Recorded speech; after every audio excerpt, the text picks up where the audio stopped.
Due to the graphic nature of this program, viewer discretion is advised.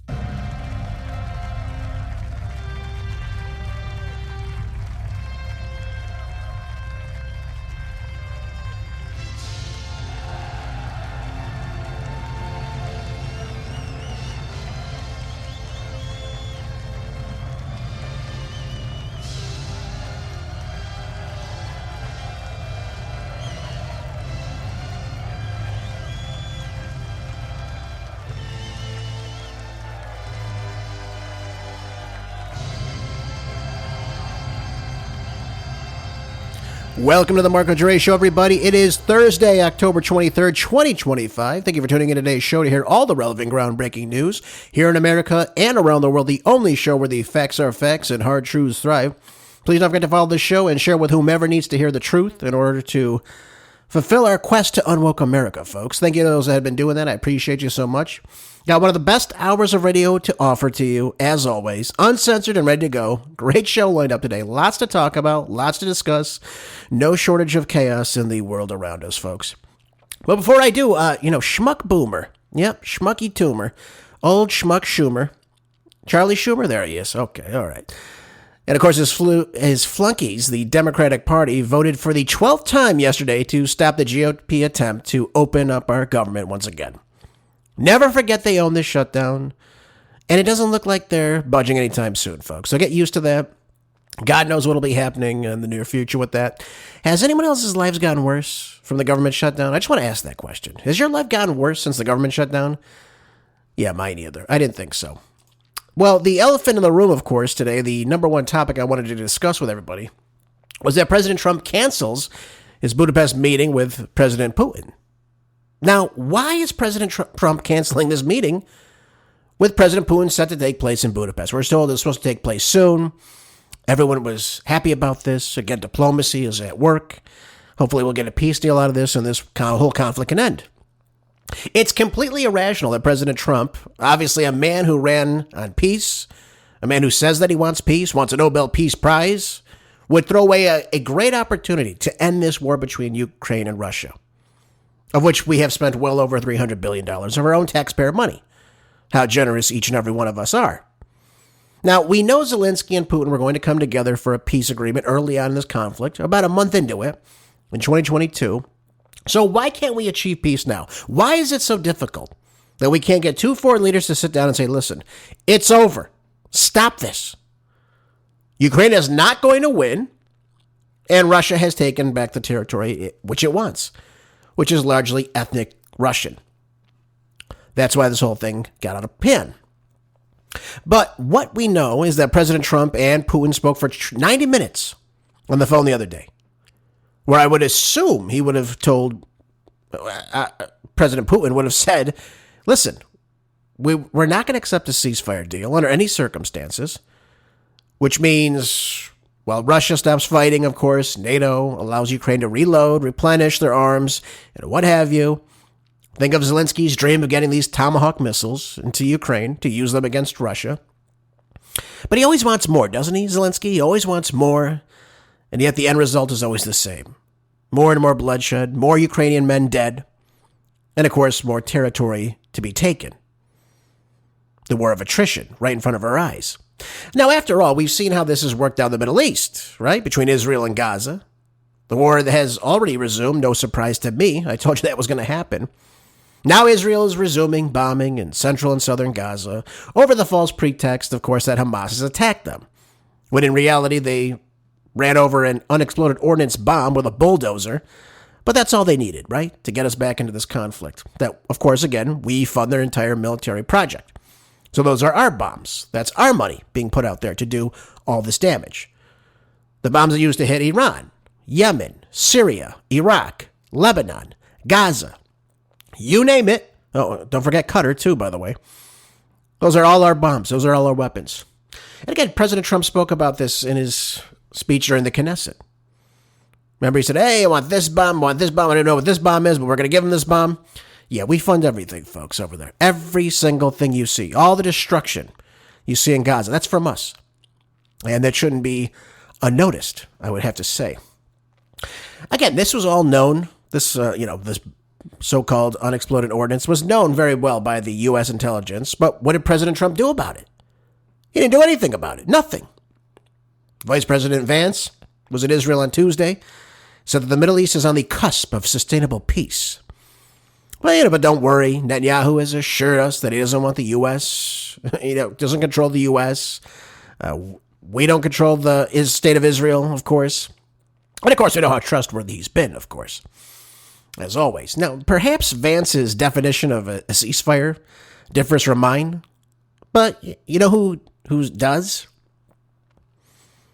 Vladimir Putin understands that without Ukraine's surrender and a peace treaty, of course, with the annexation of the 4 Russian oblasts, Donetsk, Luhansk, Zaporizhia, and Kherson, along with keeping Crimea, without that, nothing is set in stone. Everything is just up in the air. And again, we see how Trump treats our allies that continue to wage war. Look what happens in Gaza. Look at their eyeing Iran right now as we speak, as I'm telling you right now. That is coming up, folks. Israel will attack Iran again. Mark my words on that one. I hope they don't. But everyone I've listened to, everything I've read indicates exactly this is what they want. Iran is the last stronghold in the region that opposes their hegemony in the Middle East. But let's not forget the underlying issues here in this whole conflict, in this war with NATO. That's really what it is. It's a war between Russia and NATO. President Putin wants a security cooperation agreement and or a treaty with NATO countries to ensure their safety, and, of course, Russia's. That's his main priority. But the big problem here is that Zelensky and NATO, that goes along with every delusion that Ukraine can save themselves in this war and win it, again, which I've said time and time again, that they cannot do this. It cannot happen. Again, Zelensky still says Ukraine will join NATO, Ukraine will win the war, and of course, gain war reparations from Russia. Ukraine will take back the 4 oblasts and not give up an inch to Vladimir Putin. All while he's ruling as a de facto president, because he suspended the elections under martial law. So he's ruling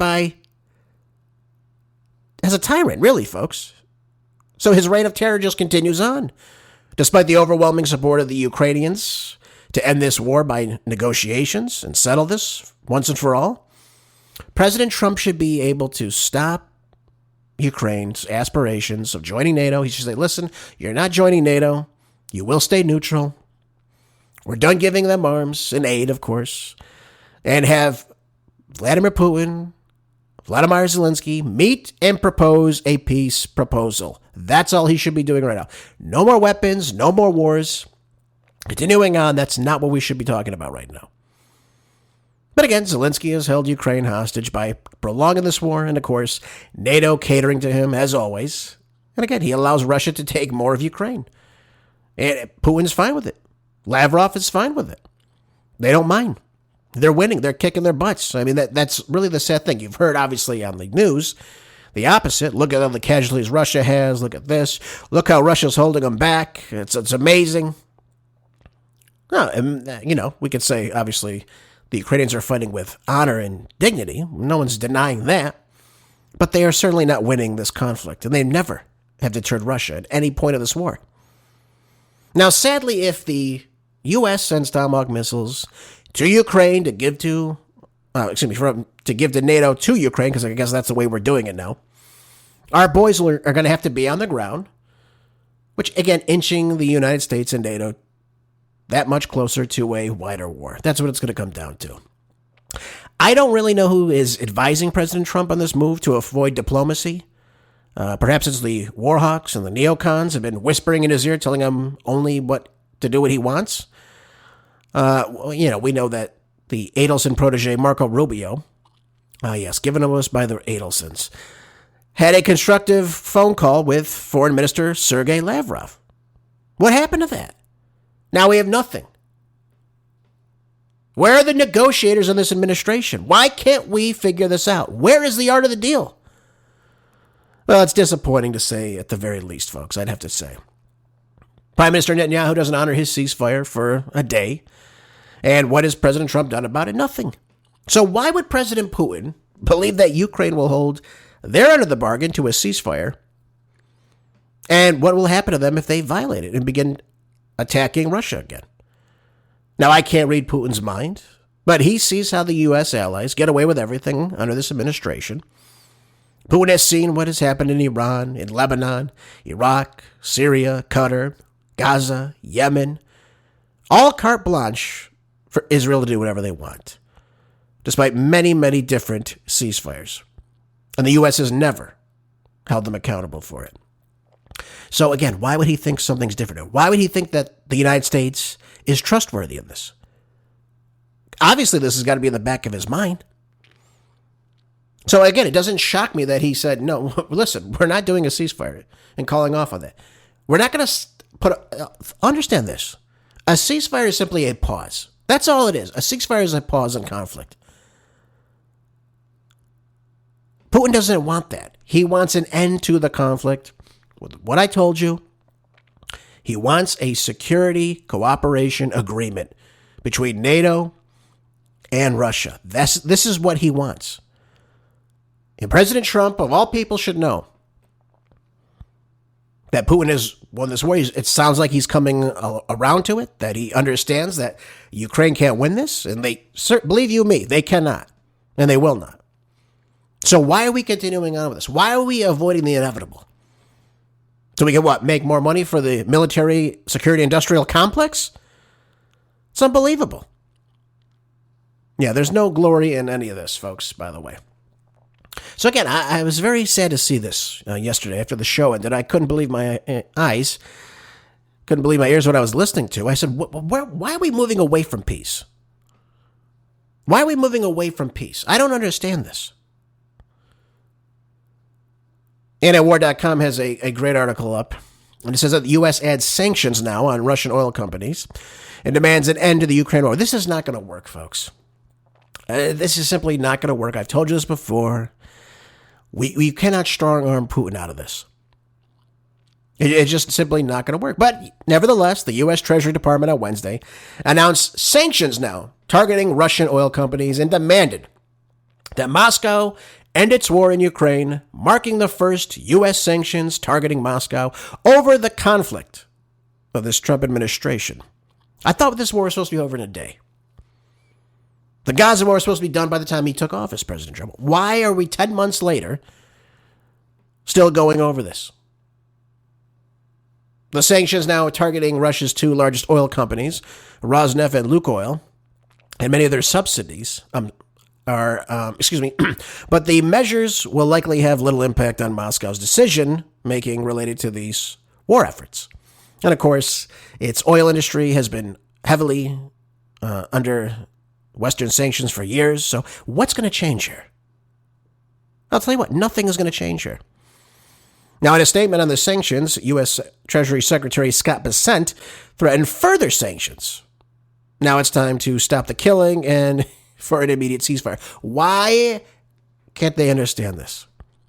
I don't understand this. Why don't they understand that Putin wants a security agreement and peace? He has won back those oblasts because, again, it's largely a ethnic Russian population that has been under siege from the government, the Azov Battalion, for many years now, since we ousted the duly elected president back in 2014 in the Maidan Revolution. Yeah, we had to do with that. It was our CIA that's doing that. Again, that's the same damn thing that we're seeing now in Venezuela, right in front of our eyes.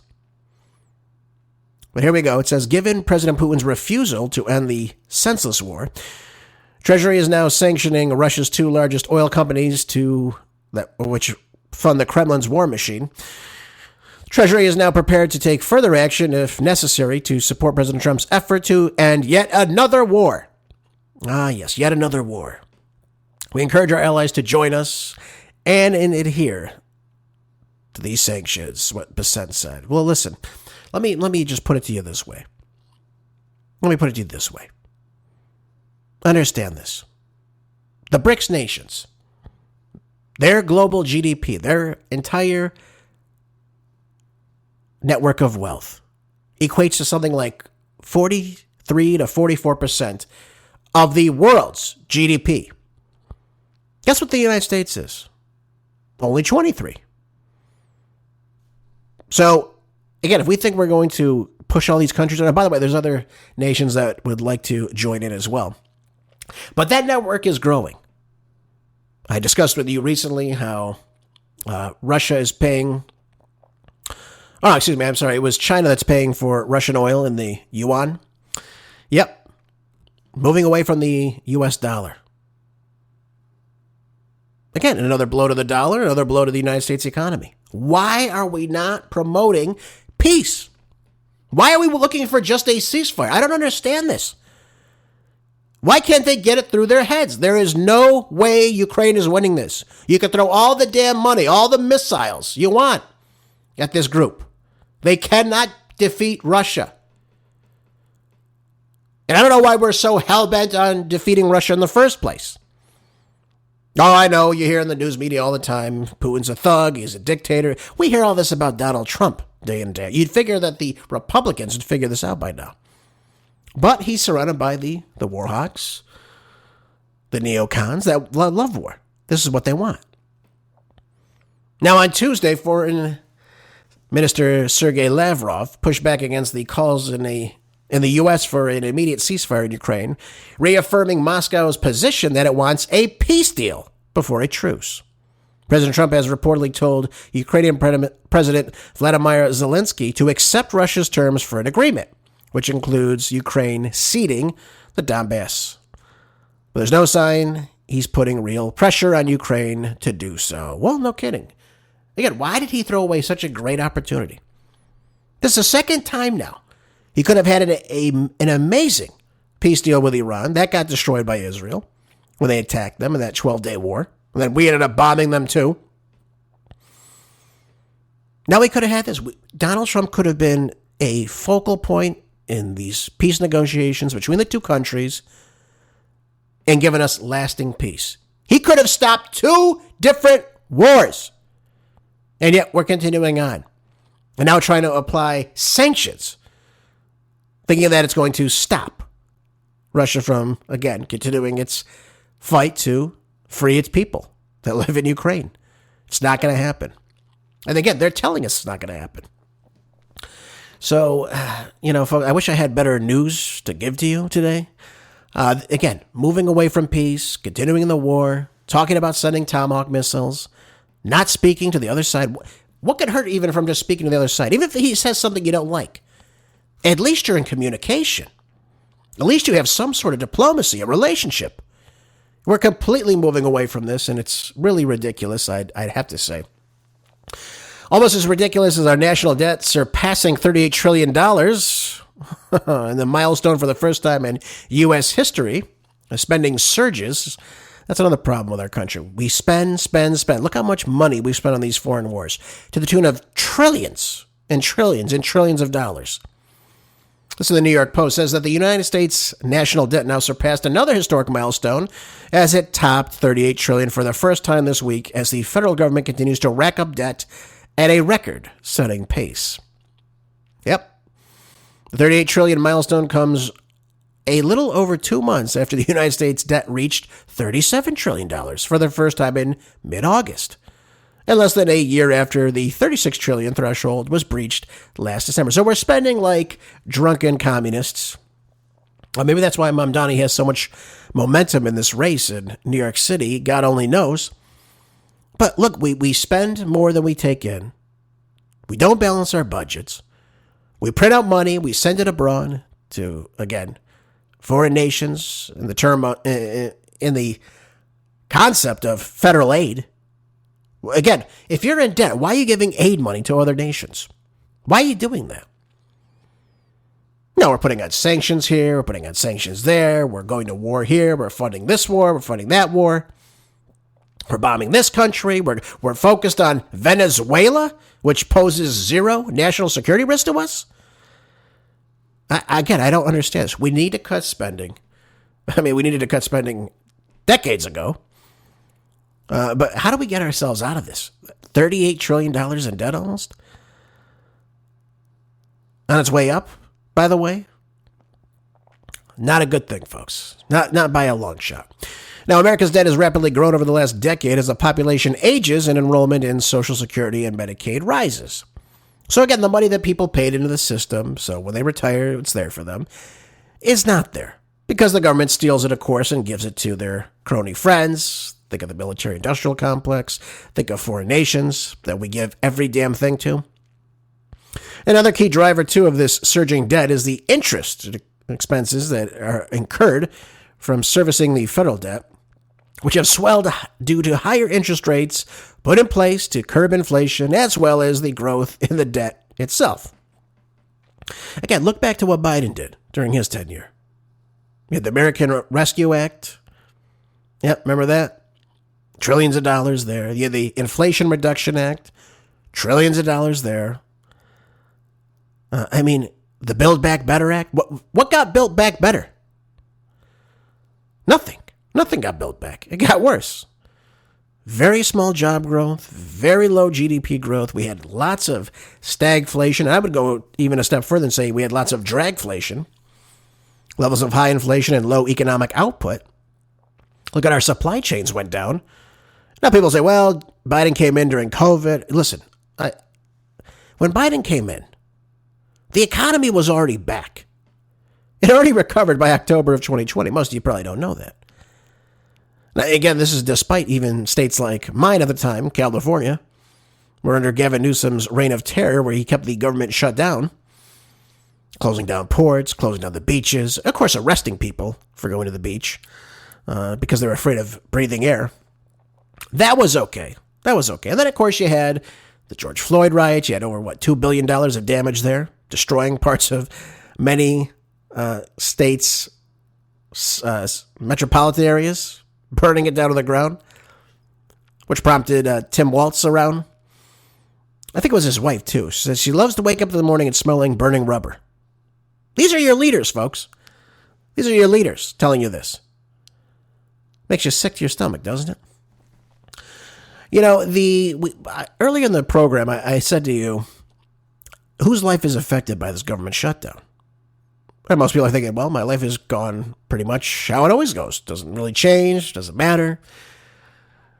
Michael A. Peterson, the CEO of Peter G. Peterson Foundation, told Fox Business that reaching $38 trillion in debt during a government shutdown is the latest troubling sign that lawmakers are not meeting their basic fiscal duties. What are they doing in Congress right now? We can blame it on Schmuck Toomer. He's the one that owns this.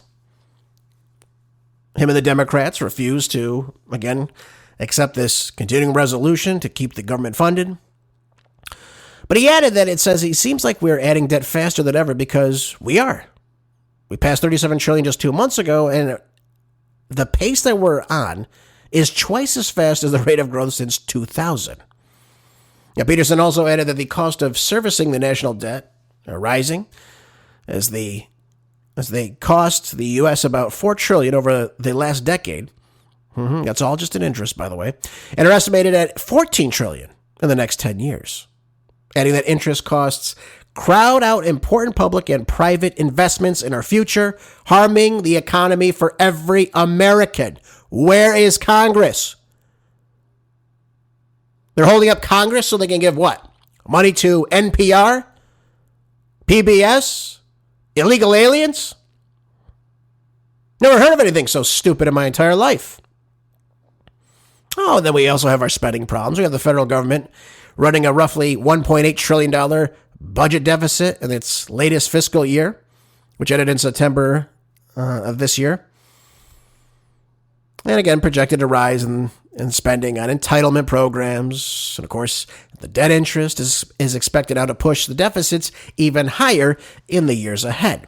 It got so bad that the nonpartisan Congressional Budget Office projected that the national debt held by the public, an alternative measure preferred by economists in comparing the size of the nation's debt to its economy in terms of real gross domestic product, what we put out, is set to rise from roughly 100% of GDP in 2025 to 120% of GDP by 2035.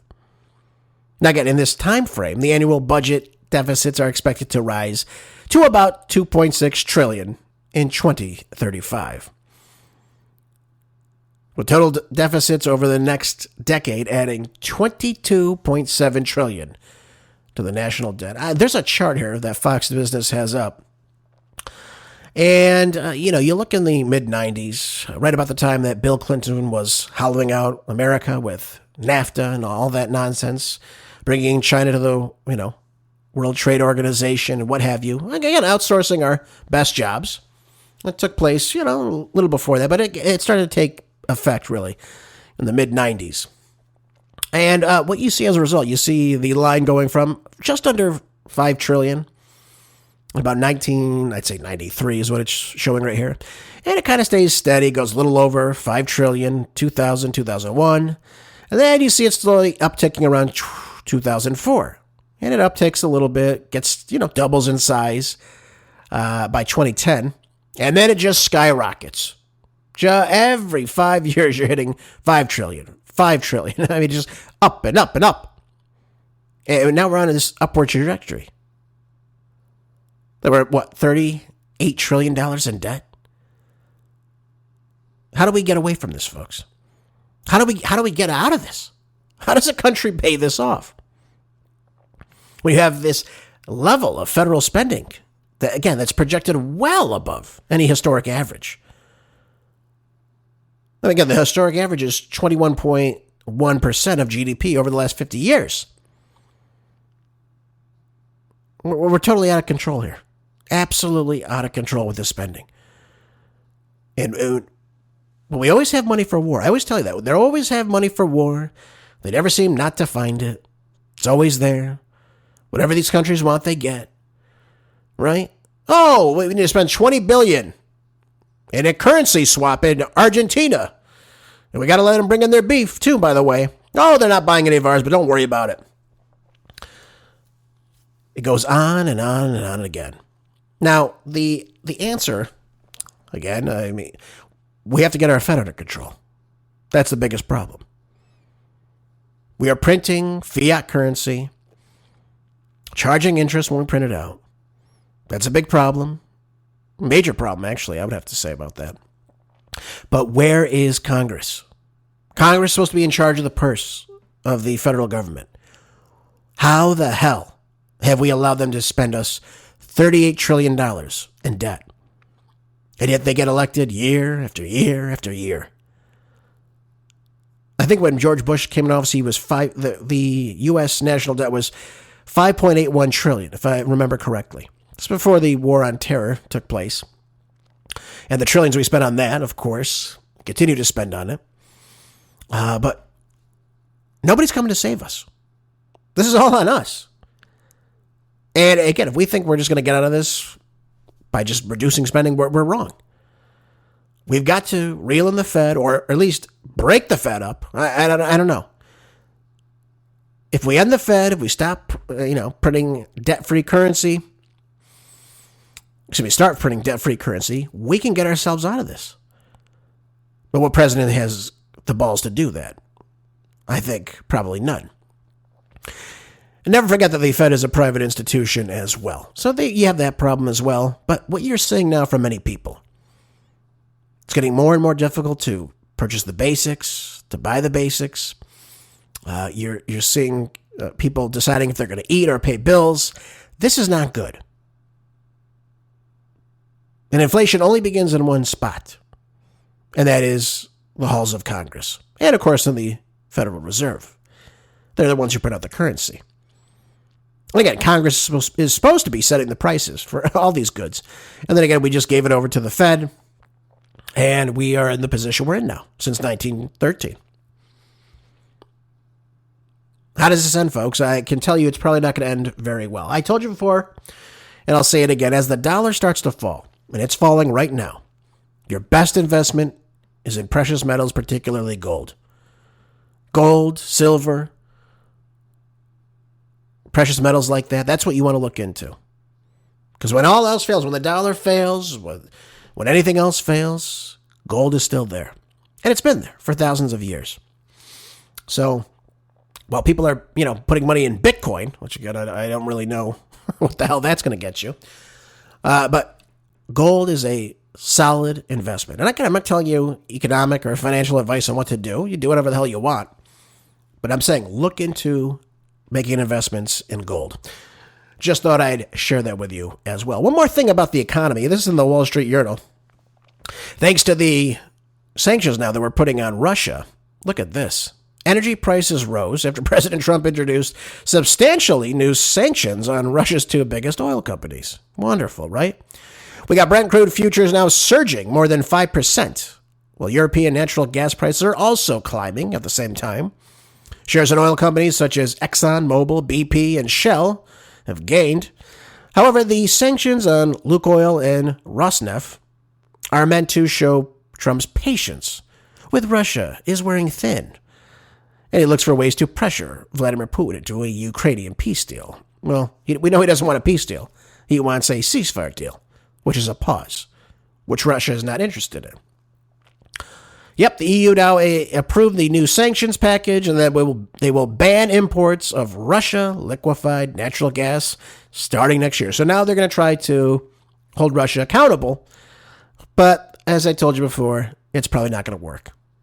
Just simply not going to work. They're not going to divert from where they are in this war, and they're simply not going to sign a ceasefire so that Ukraine can rearm itself. Far from it. So if they really want a peace deal, they should have taken the meeting in Budapest. That's what I'll have to say on that. So get ready for oil prices in America to increase. I've read from someone earlier today, they said, well, it's only, increasing 4, 5, 6%. It's not too much. Yeah, right now it's not too much. You wait until that starts to take off. You see the price of oil gain more and more and more globally. Just my take on it.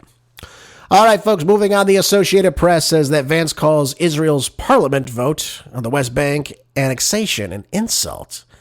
Oh, well, I think really it's a slap in the face to President Trump, don't you? Right before all this took place, President Trump said he would not allow Israel to do that.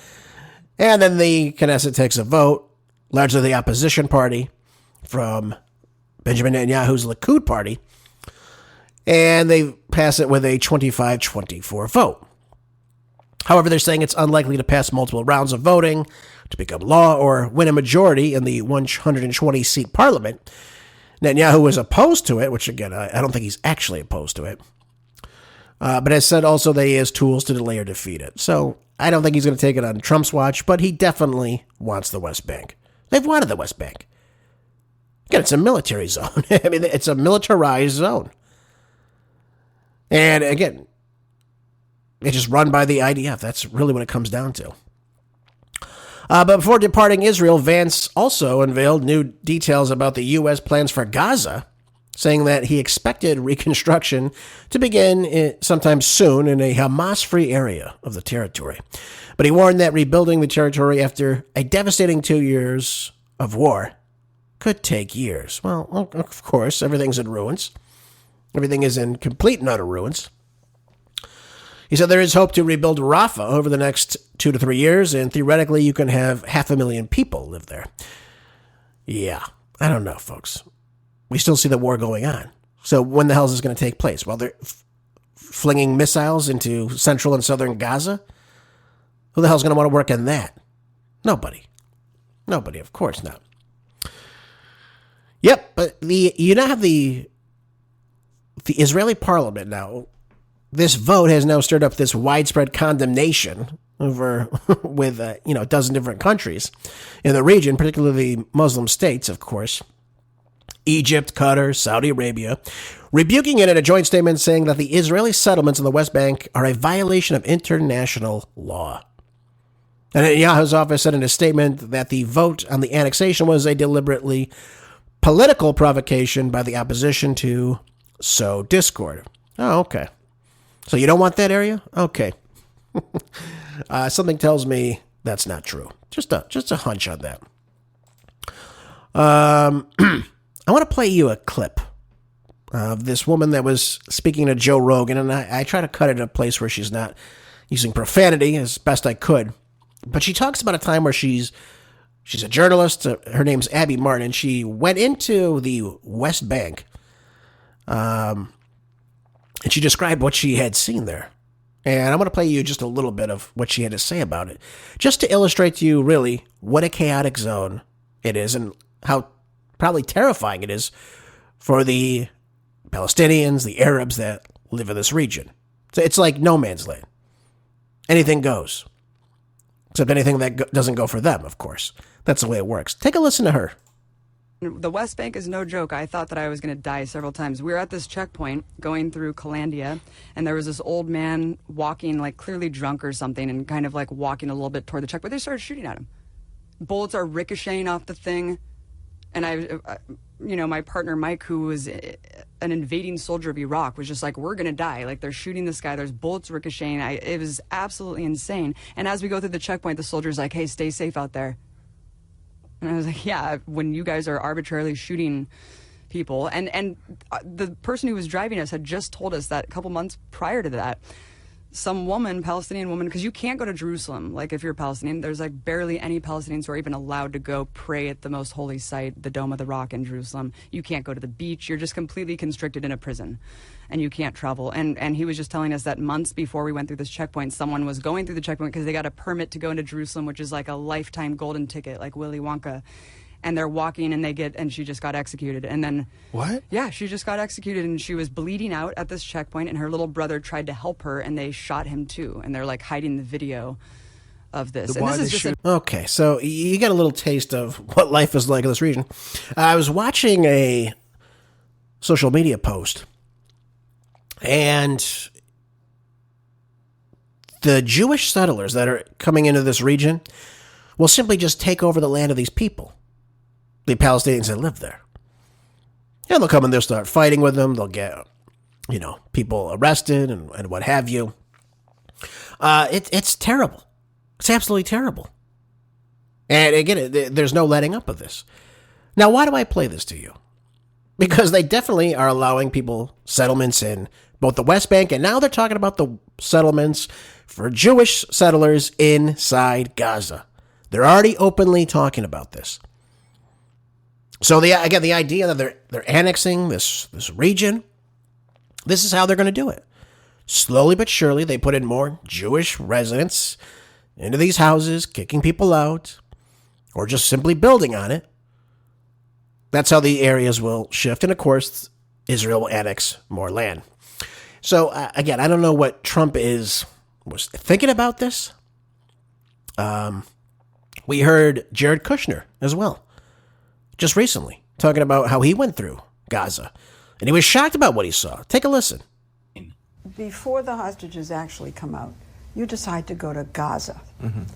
And what did you see? It looked almost like a nuclear bomb had been set off in that area. And then you see these people moving back, and I asked the IDF, where are they going? Like, I'm looking around, these are all ruins. And they said, well, they're going back to the areas where their destroyed home was, onto their plot, and they're going to pitch a tent. Mm-hmm. And it's very sad, because you think to yourself, they really have nowhere else to go. Would you say now, having been there, that it was genocide? No. Absolutely not. No genocide, no. I mean, we just bombed the entire region, pretty much. We're still doing it. There's no intention to kick people out. Even though we've heard them openly talking about ethnic cleansing, opening up the border crossing in Rafah, expelling people into the Sinai. No ethnic cleansing. Hey, someone else can take them. They're talking about sending them to the Sudan not too long ago. So, again, I don't know how this ends. It doesn't seem like this conflict is going to end anytime soon. We have the illusion of a ceasefire, even though the conflict is still taking place. And, of course, still Palestinians are dying.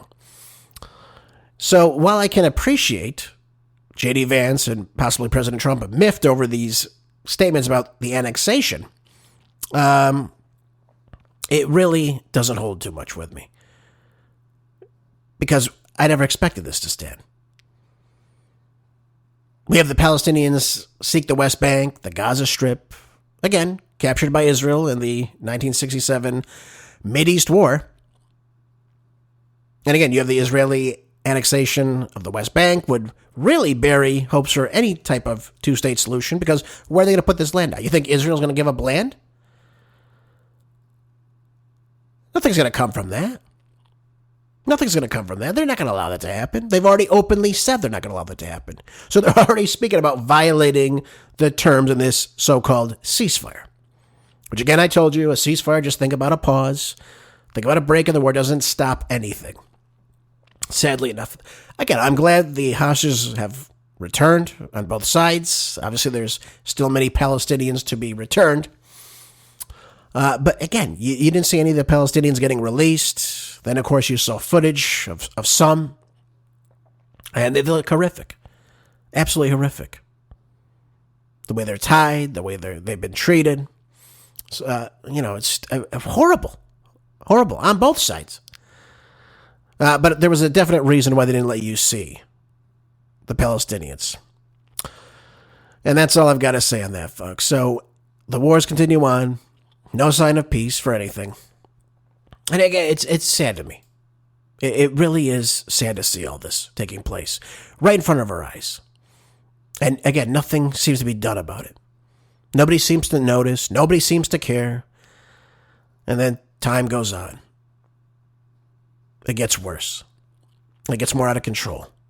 And more people die. None of this needs to happen.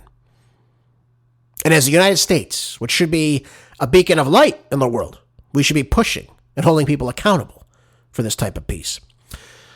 The Gateway Pundit has now said that thousands of illegal aliens are now found on the registered voter rolls inside Texas. Now, Texas, as you know, has been a red state for quite some time. I'd say for at least the past 25, 30 years now.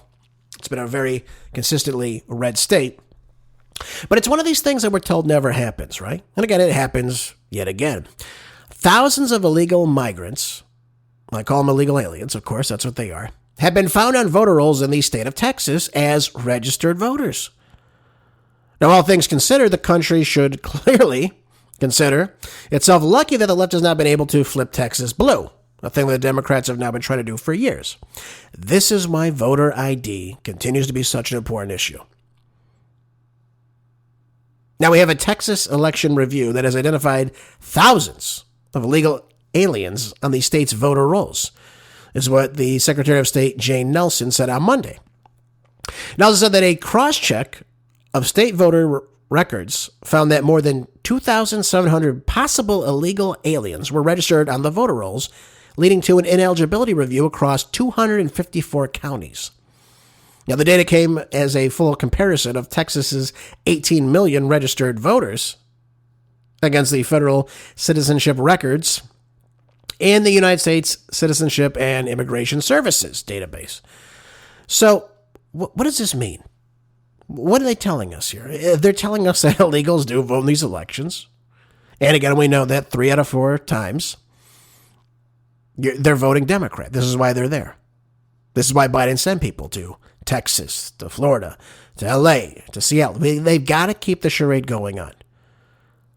They've got to keep the power. This is why they're doing it. And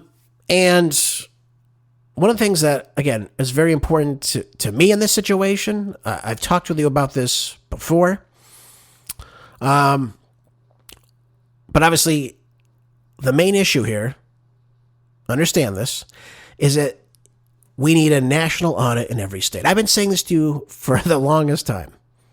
Where else is this happening? Where else could this happen?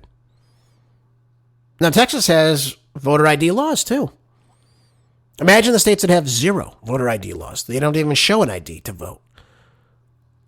I mean, imagine the malfeasance in that process.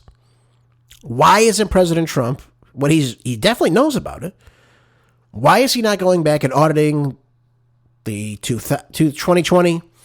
Why is he not auditing the 2022? And of course, you can add on the 2024 election, particularly in, I would do every state personally, because I would want to figure out where this is happening. And again, figure out what is the root cause, who's causing it, who's behind it, and we need to find ways to prevent this. Now, I've said this to you time and time again. What we need is paper ballots. Everyone gets a paper ballot when they go vote.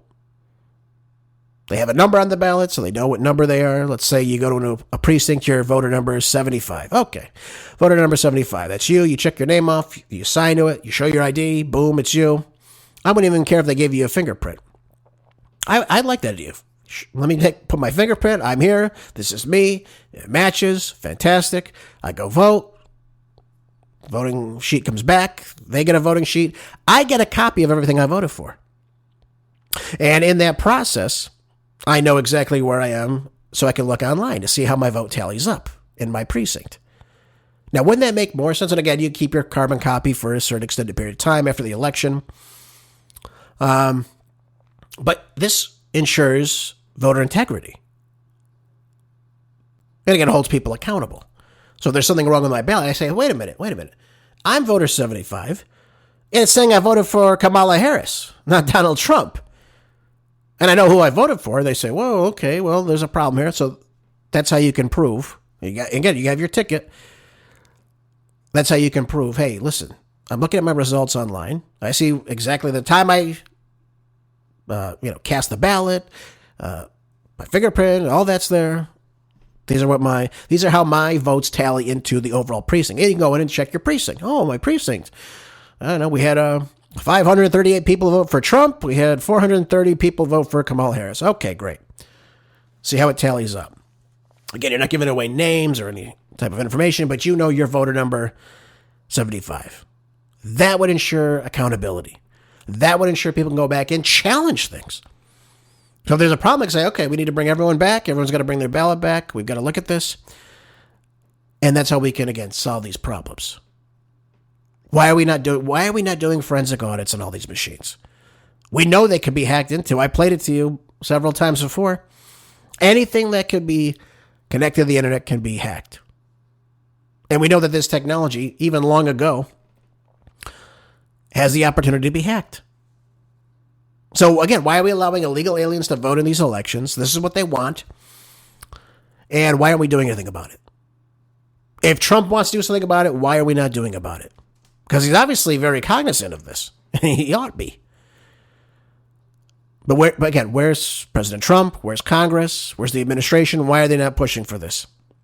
Why do we have thousands of illegal aliens registered to vote in our national elections? Absurd. Absolutely absurd. Almost as absurd as this article that I have the, again, displeasure to tell you. And there was an accident in Southern California, a crash that killed 3 people on the 10 freeway. In an area actually I know fairly well. And the crash was done by an illegal alien. Another Indian illegal alien. Didn't we just have this problem in Florida? Guy does a U-turn in a tractor trailer, ends up killing a whole bunch of people. Yep. Well, this one, not too far off from it, folks. So according to Fox News reporter Bill Malushin, this gentleman, Jashanpreet Singh, another Singh. The other guy's name was Singh, too. Maybe they know each other. Who knows? Singh is an Indian illegal alien who was caught and released by the Border Patrol agents in El Centro, California, a sector by the Biden administration in March of 2022. Yep, the 21-year-old who killed 3 people got into the United States from California. Gavin Newsom was nowhere to be found for a statement on this, of course. Malushin went on to say, he said, I'm told by ICE is now placing a detainer request on Singh, while the San Bernardino County Sheriff's Department, where he's in custody on suspicion of driving while under the influence of drugs, causing great bodily injury, gross vehicular manslaughter while being intoxicated. Although he has not been formally charged. Well, he will be. He will be. Absolutely. Obviously, the killing of 3 people. And by the way, the accident was horrific, by the way. I don't wish anyone to go look at it. I mean, it's just one of those things you don't really want to go see. But killing 3 people and several others were being injured. I believe he crashed into 8 different vehicles, if I'm not mistaken. One went up in flames.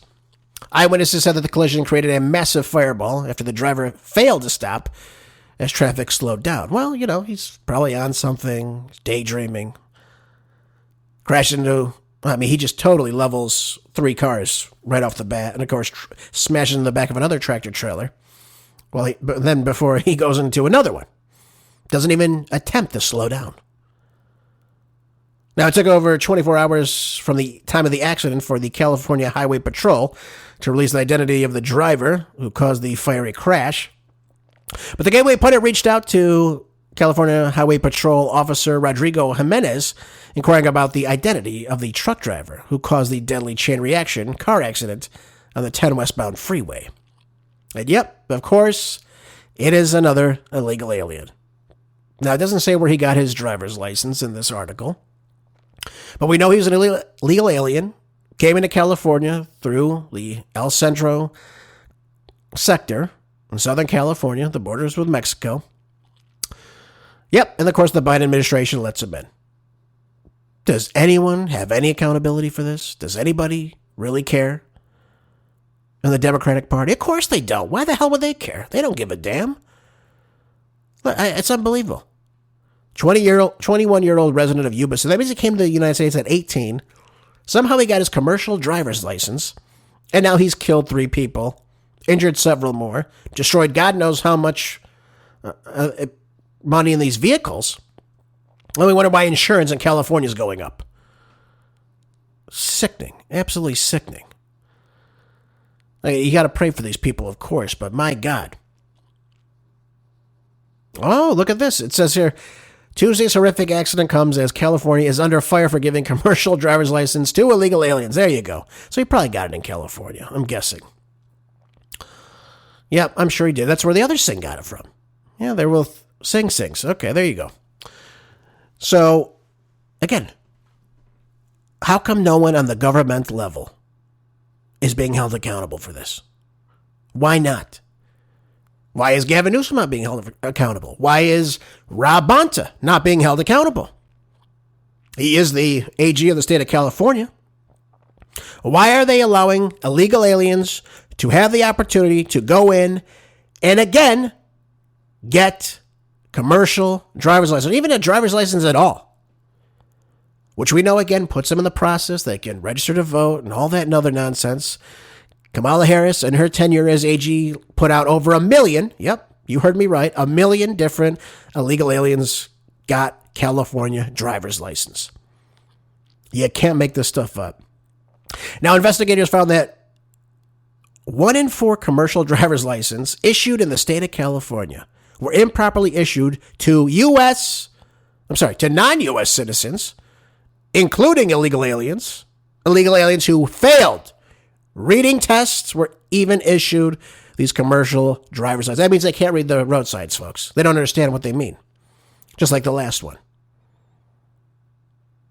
I have no words for this. If this doesn't show you that California is a failed state, I don't know what more to do for you. I have no words for this. Yeah, again, we know what happened in Florida. How many more times does it have to happen for people to wake the hell up? I don't know how anyone could be for this. I mean, again, I don't implore you to go look at this, but horrible. What you're watching is so scary, too. Just someone comes out of nowhere and crashes in the back of a car and just kills everybody? Destroys just a mess. Absolute mess. Oh, by the way, PJ Media's got another article on Jay Jones now being under criminal investigation. Now, this guy is running for Virginia's nominee as Attorney General. This is the guy who wanted to, kill people in the state house, kill his children. The great guy, right? Running to be the highest leading law enforcement officer in the state. Now, Jones has already made headlines for texting violent fantasies about murdering a Republican politician, of course, his children, now faces criminal investigation over his community service arrangement following a 2022 reckless driving conviction. What the hell's going on with Democrats and not being able to operate vehicles? Does anybody know? And this guy wants to be the state's top law enforcement officer. He has a reckless driving conviction. Oh, my God. And it appears that now he's facing criminal charges over this arrangement. How do you even apply to run for office if you have a conviction for reckless driving? Now, it doesn't say specifically what he did, but this is very troubling, coming from, again, someone who's openly talking about murdering people, murdering children, just gruesome stuff. I mean, it's just sickening. Well, I mean, who talks like this? It's really irrational, folks. It's really scary. But can you imagine now that this guy actually wins? He's going to be under investigation for this arraignment for this reckless driving conviction. What else has this guy done? What do we know about this guy? Besides the fact he's a psychopath. I pray to God people in Virginia wake up. I don't know really much more to say again about this guy. But clearly, the comments alone should be disqualifying for this guy. Why would you elect someone for office who openly talks about killing a man and his children whom he knows? But Jones, of course, being the Democrat, he's convinced that the rules don't apply to him. Really, that's what. Yeah, the apology was pretty fake, by the way, too. He only said it because he got caught. That's all it was. Yep, this is who the Democrats have. This again, you have the Spanberger, doesn't even condemn him during her speech when she's speaking at the last debate. Doesn't say a damn thing about it. And again, it tells you who these people are. So, folks, Virginia, if you're out there listening, why would you vote for Jay Jones? That's my question to you. There's no reason to vote for this guy. The Republican Attorney General, Jason Mayares, I believe that's how you say his last name, should be winning in stellar fashion. I would have to say. He's already the incumbent. He's already won. He needs to really get out there and do this. But look at this. It says, while 500 hours were completed with the Virginia NAACP, the other 500 hours were allegedly performed with Meet Our Moment. This is, again, going back to his community service, which he had to do, which happens to be Jones' own political action committee. So he probably just snuck out on doing half of what he was supposed to, is what it sounds like. Community service is supposed to involve giving back to the community through non-political, non-profit organizations, not padding the hours at your own political operation. That's kind of a sweetheart deal that reeks of someone who believes the rules simply don't apply to him. Yep, there he goes. Jay Jones crashing in excellent fashion. You'll love to see it. All right, folks. I had two more articles. I don't think I'm going to have time to get to both of them. What do I want to do? Let's see. All right, let me go over this Daily Caller. We're talking about state elections. Again, you should be voting for Winsome Sears, Republican down the ticket in Virginia still. Don't forget to do that. Again, don't vote Jason Miyares. Vote for him, Republican candidate as AG. But here goes the Daily Caller. It says, New Jersey's governor race could reshape Democrats' entire political identity. Again, this one's a very close race here between this Mickey Sherrill or Mikey Sherrill, whatever the hell her name is. And, of course, you have Jack Ciattarelli, who, again, is totally gaining ground on this woman. I mean, the latest polls, and by the way, the polls that they're using were off last time, but he's well within reaching distance of this woman. So it can get really close here in a state like New Jersey that tends to vote very solidly blue. He ran last time against Phil Murphy, came close. I think he got like 48% of the overall. So if he's already polling much higher than he did last time, and again, he outperformed what the poll said he would, he might be in a really good spot to take this election. And what better thing to do than turn New Jersey from blue to red? I mean, that would just be fantastic, folks, to see something like that take place. And, of course, see a solid candidate that can maybe even turn New Jersey around. So let's keep an eye on that one. If you're in New Jersey, please look into voting for Jack Ciattarelli for your new governorship. What a great candidate he would be, by the way. Folks, hope you enjoyed this show today. I hope I went through enough important topics for you to get this information out to other people. But I want you to be aware of what's going on, both geopolitically and domestically, inside the United States. That's always important to stay sharp on every single category. So, folks, thank you guys for being here. Make sure you keep your house in order. Make sure you store up your food, your water, ammunition, anything you need, currency, supplements, medicines, anything you need to be self-sufficient. And like always, I'll see you here tomorrow on the next Marco Dre Show. Until then, be good, stay busy, God bless.